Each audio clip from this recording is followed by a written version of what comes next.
আমার বাপদা দ্বারা এই পাট বিক্রি করছে, আপনার এখনো মনে আছে? হ্যাঁ, এটা এখনো এই ঐতিহ্য ধরে রাখছে। হ্যাঁ, এটা টুঙ্গিবাড়ি থানা।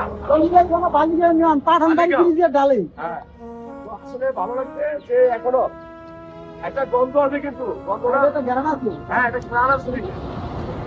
এটা টাকার গন্ধ পায়। 40 কেজিতে 4,000 টাকা হয়।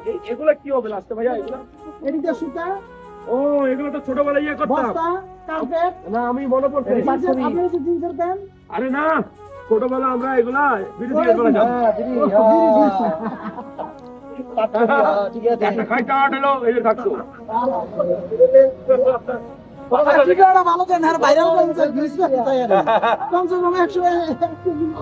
যারা এই ভিডিও দেখছেন, এটা হলো পাঁচকড়ি। দেখেন এইখানে মা বন্ধুরা এটা দেখে করি বানায়, রান্না করে নাকি? এটা কি আর কোনো কাজে লাগে? এই বাড়িটা কিসের বাড়ি? এটা একটু মানুষের বাড়ি। মাশাআল্লাহ, বাড়িটা খুব সুন্দর। হ্যাঁ, যাই হোক, বাড়ি গাড়ি নারী এগুলো সব আল্লাহ তাআলা আপনাকে দিবে, দিয়া মন পরীক্ষা করবে, ঠিক কিনা?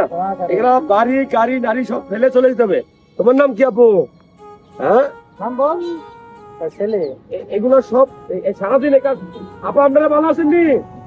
ও বা ভালো আছেন? আপনারা শরম পেয়েছে? আপনারা গ্রামের মেয়েরা অনেক ভালো, শহরের মেয়েরা ভালো, ভালো সব জায়গায় ভালো আছে।